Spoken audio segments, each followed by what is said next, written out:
네, 안녕하세요. 저희는 현대자동차 인포테인먼트 모바일 개발팀에서 일하고 있는 배홍렬 연구원, 정태훈 연구원이라고 합니다.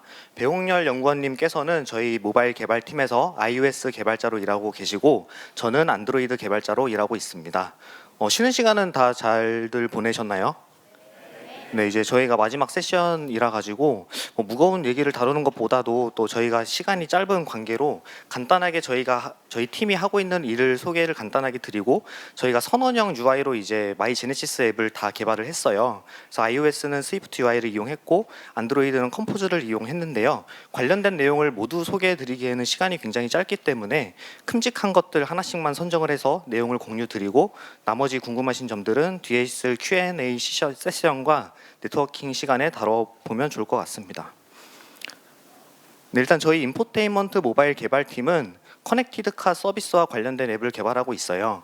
커넥티드카 서비스라고 하는 것은 차량 내에 존재하고 있는 인포테인먼트 이제 시스템, 흔히 이제 내비게이션이라고 이해를 해주시면 될 것 같은데요. 그 시스템과 연동을 해서 사용할 수 있는 스마트폰용 어플리케이션을 개발하고 있는 팀이라고 이해를 해주시면 될 것 같습니다. 그래서 차를 타고 있지 않은 상황에서도 차량을 이제 제어를 한다든지, 아니면 내 차의 상태를 실시간으로 확인을 하고 싶을 때 확인도 할 수가 있고, 때로는 여행을 가기 전에 미리 목적지를 확인을 해보고 그 목적지를 차에다가 전송을 해둬서 다음에 차를 탔을 때 바로 이제 설정을 하고, 그렇게 해서 이제 고객 경험을 증진시키는 그런 서비스를 개발하는 것을 하고 있고요. 저희 팀 내에서는 서비스 기획서부터 QA까지 다 진행을 하고 있고, 배포와 운영까지 진행하고 있습니다.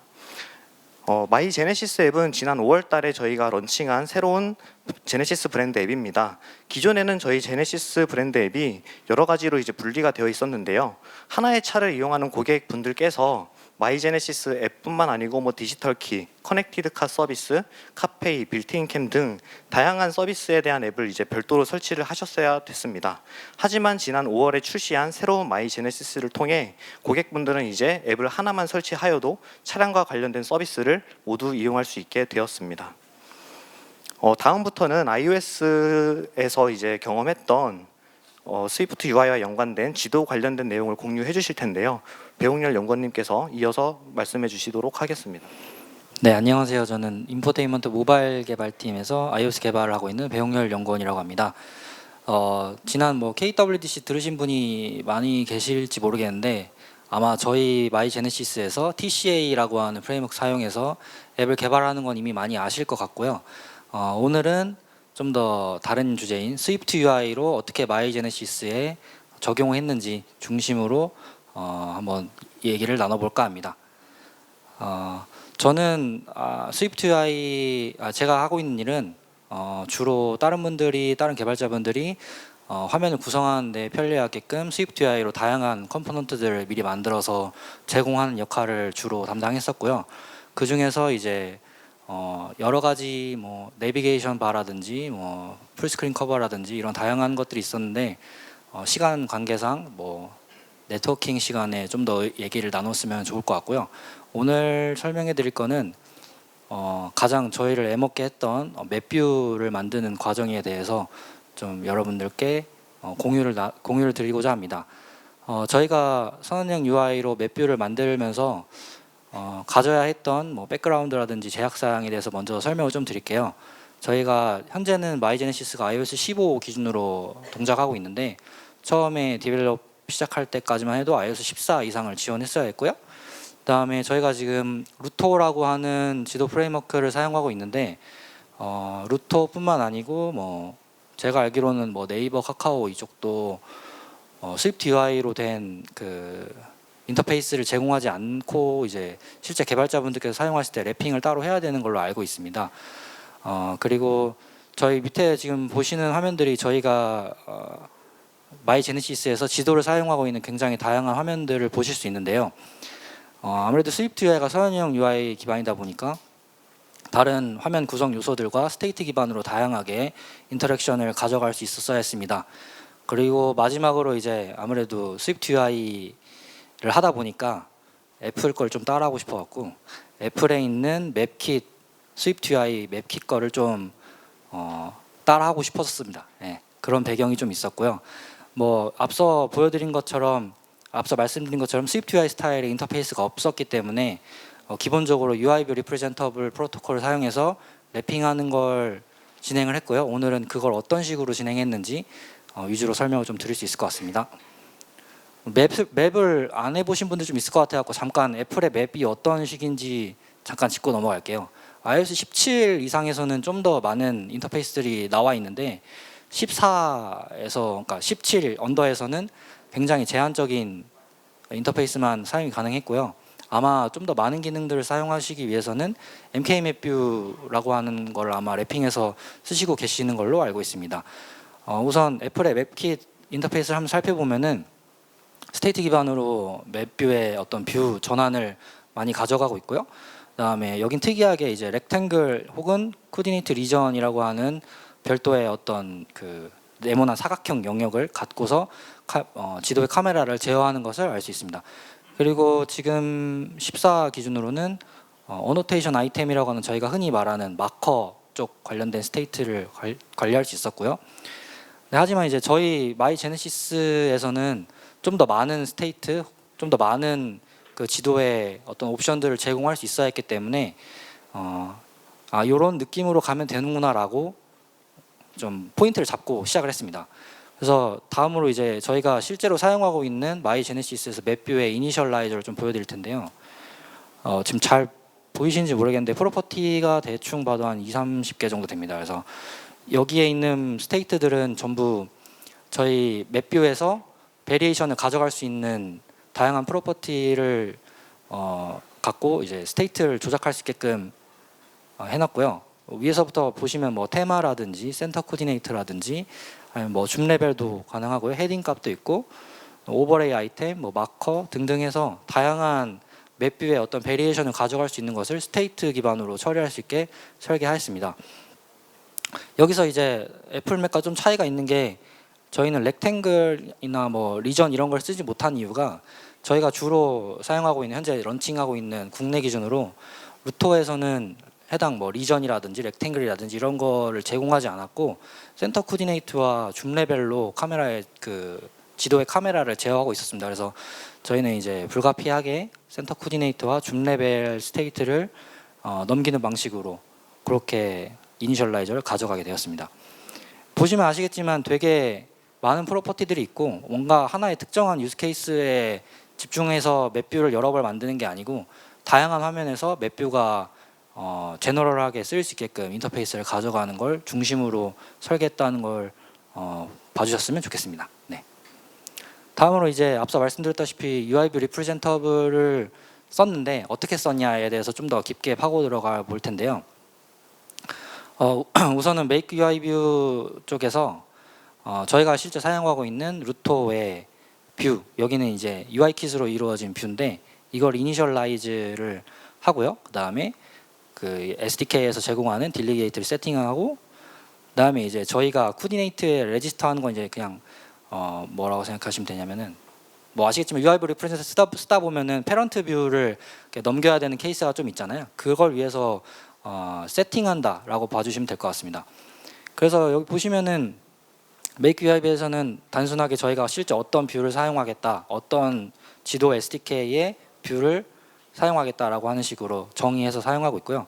가장 중요한 건 이제 업데이트 UIB인데 뭐 아시겠지만 스테이트가 바뀔 때마다 UIB 리프레젠터블로 브릿지된 뷰에 업데이트 UIB가 굉장히 빈번하게 호출이 일어나고 있고 지금처럼 저희가 스테이트를 굉장히 많이 가져갈 경우에는 특정 스테이트를 떠나서 스테이트 하나라도 바뀔 경우에도 업데이트 UIB가 계속 호출되는 방식으로 UIB 리프레젠터블이 동작하게 됩니다. 그래서 저희는 이제 업데이트 UIB 쪽에서 각 스테이트마다 정확하게 어떤 동작을 해야 되는지 좀 더 명확하게 그 칸을 나눈다고 해야 되나, 섹션을 좀 나눠서 좀 지도의 뷰를 업데이트하는 걸 처리하는 방식을 좀 가져갔고요. 여기 보시면은 보이신 글이 좀 작긴 한데 뭐 굉장히 아까 보여드렸던 스테이트마다 일일이 하나씩 저희가 펑션 단위로 뭐 뷰를 테마를 바꾼다든지 마커를 바꾼다든지 이런 식으로 로직을 수행하고 있습니다. 여기까지는 뭐 당연히 UIB 리프레젠터블을 구현하실 때 당연히 뭐 다 하시는 부분들이어서 뭐 어렵지 않았을 것 같고요. 다음으로 이제 좀 더 깊게 넘어가 보자면은 업데이트 UIB 쪽에서 일일이 스테이트를 업데이트 치는데 그걸 어떻게 했냐를 좀 더 깊게 설명을 좀 드리겠습니다. 마커를 이해하기 쉽게 마커를 좀 설명드리겠는데 이게 앞서 말씀드렸다시피 스테이트가 바뀔 때마다 이 업데이트 UIB가 계속 호출되는데 그 안에서 뭔가 별도의 블락킹 코드 없이 맵뷰에 세팅을 하게 되면은 이미 세팅된 맵뷰의 스테이트가 반복적으로 세팅되는 이슈가 발생합니다. 그래서 요거를 원천적으로 차단하기 위해서 코디네이트 쪽에다가 이전 스테이트, 이전에 세팅된 스테이트를 세이브 시키고 새로 이니셜라이즈 통해서 업데이트된 스테이트가 들어오면은 업데이트 UIB 쪽에서 변경이 됐는지 확인하고 변경된 스테이트에 대해서만 적절하게 업데이트를 진행하는 방식으로 로직을 구성하였습니다. 여기 마커의 예를 들면은 마커는 항상 어레이로 존재하게 되는데 예를 들어서 ABCD 마커가 있는데 뭐 BCD 마커로 스테이트가 변경이 됐어요. 그럼 저희가 해야 될 거는 A만 빼면 되거든요. 그럼 이제 이미 코디네이터 쪽에는 ABCD 마커가 저장돼 있고 변경된 스테이트가 BCD이기 때문에 그거에 대한 차분 값을 구해서 변경된 애에 대해서만 특정 동작을 수행해 주는 겁니다. 예를 들면은 A가 빠졌기 때문에 A만 리무브를 시키는 거고요. 추가된 게 없기 때문에 별도로 추가를 하지 않습니다. 뭐 예를 들어서 추가된 마커가 있다면 그 녀석만 따로 특정 메서드 호출해서 맵뷰에 꽂아주는 식으로 구현을 하게 되고요. 저희가 이렇게까지 좀 극단적으로 차분을 구해서 했던 이유는 뭐 방식이 되게 여러 가지인데 처음 했던 거는 전체를 리무브하고 새로운 스테이트를 애드하는 방식이었어요. 근데 그렇게 했을 경우에는 순간적으로 마커가 사라졌다가 나오는, 그러니까 내가 추가하지 않았는데 이미 존재하는 마커에도 영향을 미쳐서 깜빡이는 이슈가 QA에 잡혔고요. 그걸 해결하기 위해서 이런 식으로 극단적으로 차분 데이터를 구해서 업데이트 치는 방식으로 구현을 했습니다. 이거는 뭐 비단 마커뿐만 아니고 모든 저희가 앞서 보여드렸던 모든 스테이트에 대해서도 비슷한 방식으로 적용이 되고 있고요. 이 부분이 가장 좀 그나마 좀 복잡하다고 보시면 될 것 같아요.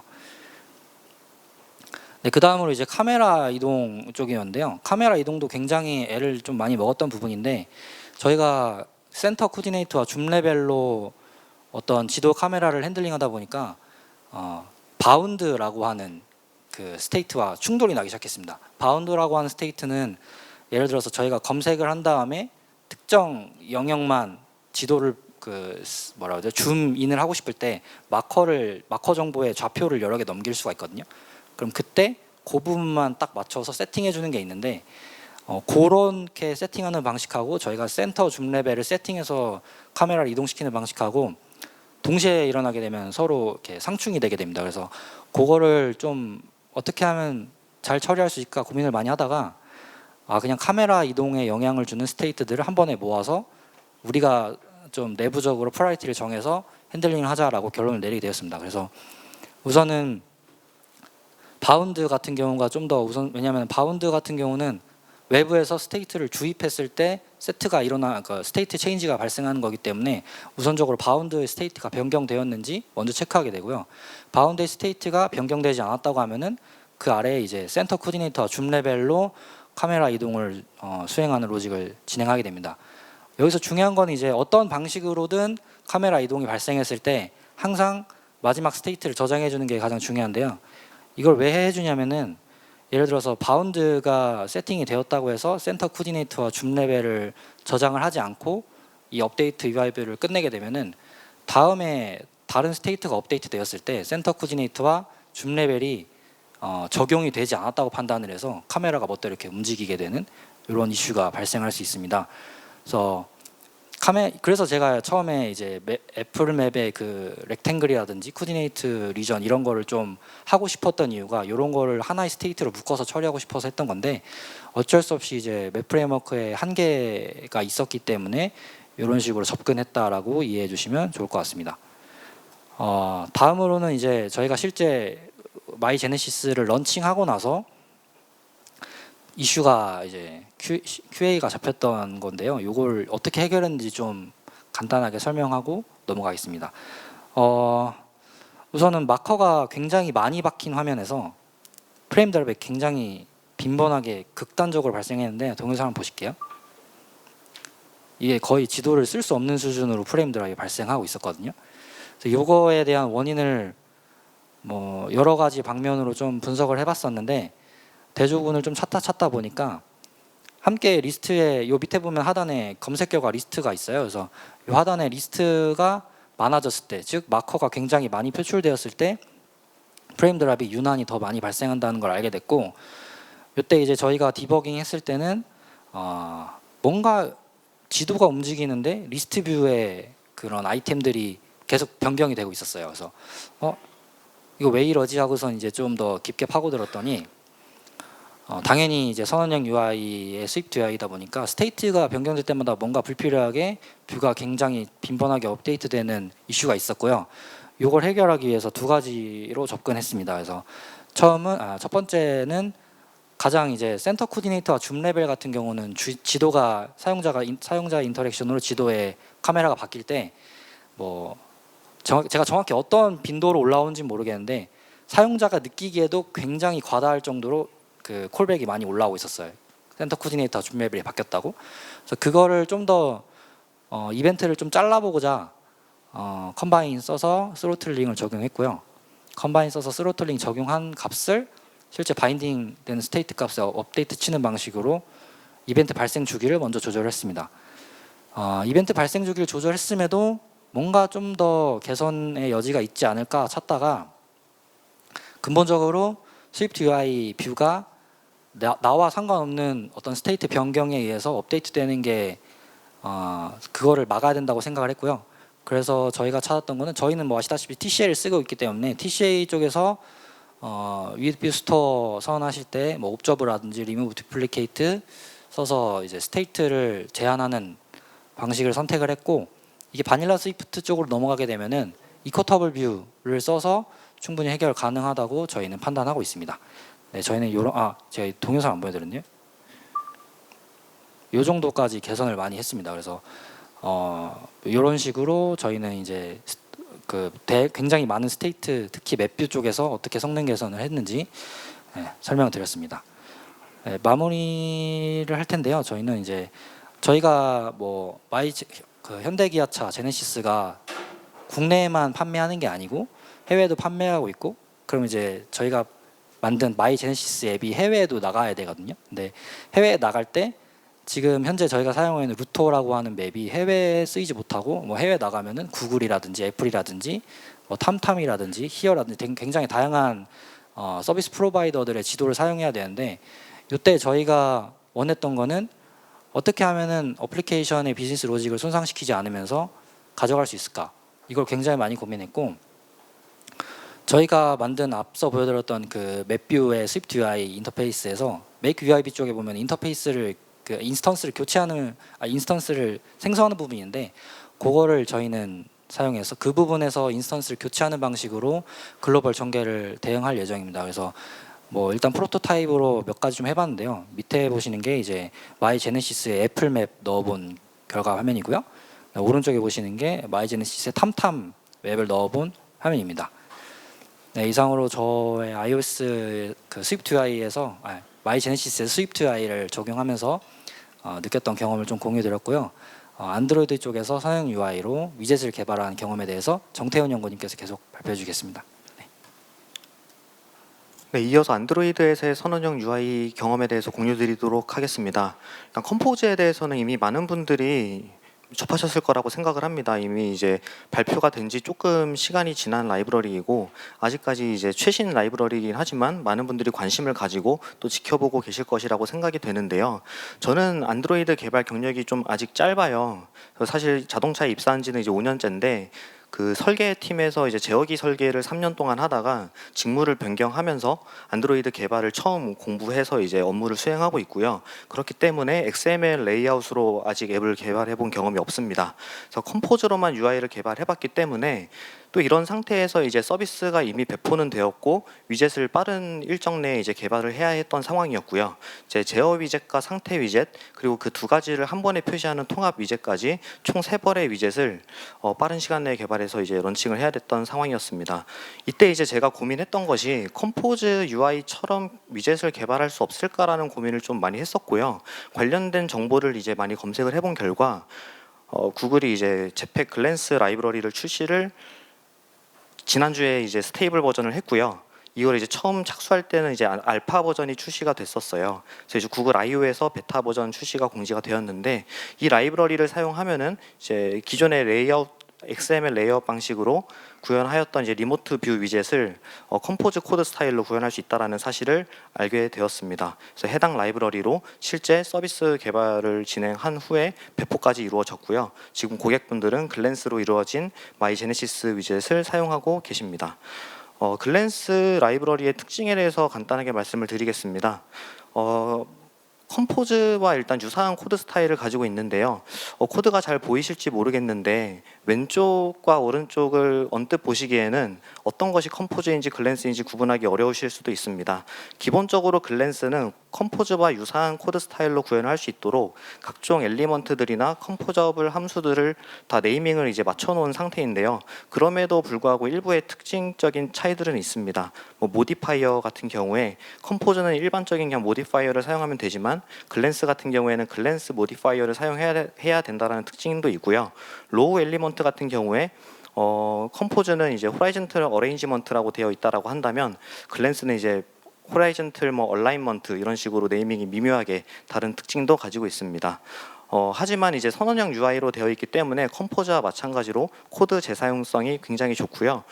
일단 선언형 UI이고 동작 방식이 유사하기 때문에 컴포즈 구현하듯이 구현했을 때 크게 이제 문제 없이 위젯이 동작한다는 것을 확인할 수가 있었습니다. 앞서서 말씀드린 것 때문에 발생하는 특징이 한 가지가 있는데요. 텍스트 엘리먼트를 예시로 들었을 때 글랜스에서도 텍스트고 컴포즈에서도 텍스트예요. 그래서 이제 임포트를 좀 잘못했을 때에는 글랜스 상의 컴포즈 코드가 섞여 있었을 때 아래와 같은 크래시를 마주하실 수도 있습니다. 그렇기 때문에 글랜스 라이브러리를 사용하실 때에는 꼭 글랜스에 속한 컴포저블 함수인지 다시 한번 확인하시는 게 좋을 것 같습니다. 지금은 이제 스테이블 버전으로 넘어오면서 이제 사실 컴포즈와 완전히 똑같은 방식으로 처리를 할 수가 있는데요. 처음 출시된 알파 라이브러리 같은 경우에는 이제 액션 방식으로만 사용자 인터랙션을 처리할 수가 있었습니다. 그래서 액티비티를 실행한다던가 아니면은 서비스를 실행한다던가 브로드캐스트를 송출하는 것들은 사전에 글랜스 라이브러리에 정의된 함수를 이용해서 쉽게 할 수가 있었고요. 이제 각종 이벤트를 처리하다 보면은 내가 임의로 로직을 구현해서 처리해야 할 때가 있는데, 그럴 때는 액션 클래스를 별도로 구현을 해서 콜백의 형태로 해당 이벤트를 받아서 처리하는 방식으로 구현을 할 수가 있었습니다. 현재는 컴포즈의 마치 클릭커블과 마찬가지로 그냥 이제 순차적인 코드로 이벤트를 처리할 수도 있게끔 되어 있기 때문에 보다 더 컴포즈 코딩의 경험을 가져가실 수 있을 것이라 생각이 됩니다. 일단 앱을 런칭해서 운영을 하고 있는 중에 위젯을 추가로 개발하여야 했기 때문에 기존에 개발했던 로직을 좀 많이 재활용을 해야 될 필요가 있었습니다. 그리고 그 로직들이 운영 중인 상태이기 때문에 좀 최소한의 변경을 통해 위젯을 개발하고 싶었고요. 그리고 앞서 말씀을 드린 것처럼 제가 아직 개발 경험이 좀 짧아가지고 뷰 모델 쪽에 이제 불가피하게 비즈니스 로직을 좀 많이 구성해놓은 부분들이 있었는데요. 그런 부분들을 위젯에서 좀 재사용할 수 있도록 뷰 모델에다가 이제 위젯을 걸어서 일단 구현을 했었고요. 위젯의 이제 전반적인 데이터 흐름에 대해서 간단하게 설명을 드리겠습니다. 제어 위젯을 예시로 들 텐데요. 비상등 켜기 버튼을 누르면 상황에 따라서 이제 바로 제어를 수행할 수 있는 경우도 있고, 때로는 이제 바이오 인증이라던가 사용자의 필 입력을 받아야 되는 상황들이 있습니다. 뒤에 말씀드린 이제 인증이 필요한 상황 같은 경우에는 별도 로직을 통해 이제 처리가 되게 되고, 바로 실행할 수 있는 경우와 앞서서 말씀드린 별도 로직을 통한 결과들이 모두 이제 베이스 리시버 쪽으로 이제 전달이 되게 됩니다. 그래서 이제 베이스 리시버라고 함은 앞서 말씀드린 저희 제어 상태 그리고 통합 위젯이 모두 다 공통적으로 상속받고 있는 브로드캐스트 리시버라고 이해를 해주시면 될 것 같고요. 어떤 위젯이든 간에 결국에 동일한 방식으로 데이터 흐름이 발생하고 각 위젯이 알아서 데이터를 처리하는 구조로 구현이 되어 있다라고 보시면 될 것 같습니다. 그래서 실제 제어가 발생했을 때 API 통신을 통해 차량으로 이제 비상등 켜기 명령을 전송하게 되고요. 그 결과를 사용자에게 이제 보여주기 위해 UI 쪽을 업데이트하면은 제어 명령이 정상적으로 전송되었다라고 피드백을 표시하고 있습니다. 위젯을 개발하다 보니까 이제 접할 수밖에 없었던 이슈들이 몇 가지 있었는데요. 글랜스 라이브러리가 일단 최근에 나온 라이브러리이기도 하고 기존에 이제 낮은 버전의 안드로이드에서 좀 호환이 안 되는 부분들이 있었기 때문에 뭐 일부 모디파이어 같은 경우에는 안드로이드 이제 12 버전 이상에서만 정상 동작하고 낮은 버전에서는 무시되는 현상들이 있었습니다. 이제 이런 부분들을 해결하기 위해서 불가피하게 최소한의 XML 레이아웃을 구성할 수밖에 없었고요. 아마 컴포즈를 사용하는 분들이라면 공감하시는 부분들이 있을 것 같아요. 이제 컴포즈로 구현이 불가능한 부분들은 레이아웃을 구성하고 안드로이드 뷰로 이제 컴포즈에다가 넣어보신 경험이 있으실 텐데요. 위젯에서도 마찬가지로 이제 안드로이드 리모트 뷰라는 컴포넌트를 활용해서 기존 XML 레이아웃 방식대로 레이아웃을 작성하고 글랜스 상에서 동작하도록 이제 추가를 하실 수가 있습니다.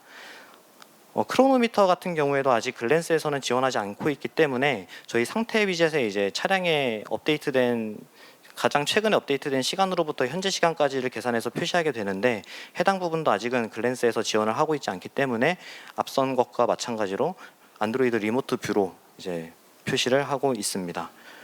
그리고 마지막 이슈로는 이제 저희가 운영 중인 상태에서 위젯을 추가하고 배포를 한 후에 간헐적인 크래시가 좀 접수가 되었습니다. 내용을 확인해 봤을 때 저희는 앱에서는 사실 워크 매니저를 사용하고 있지는 않았었고요. 근데 이제 위젯을 추가한 후에 간헐적으로 발생하는 현상이 있었고 이게 위젯 라이브러리 내부에서 발생하는 문제가 아닐까라는 추측을 했고 또 관련 내용을 이제 구글 이슈 트래커에 제보를 해봤습니다.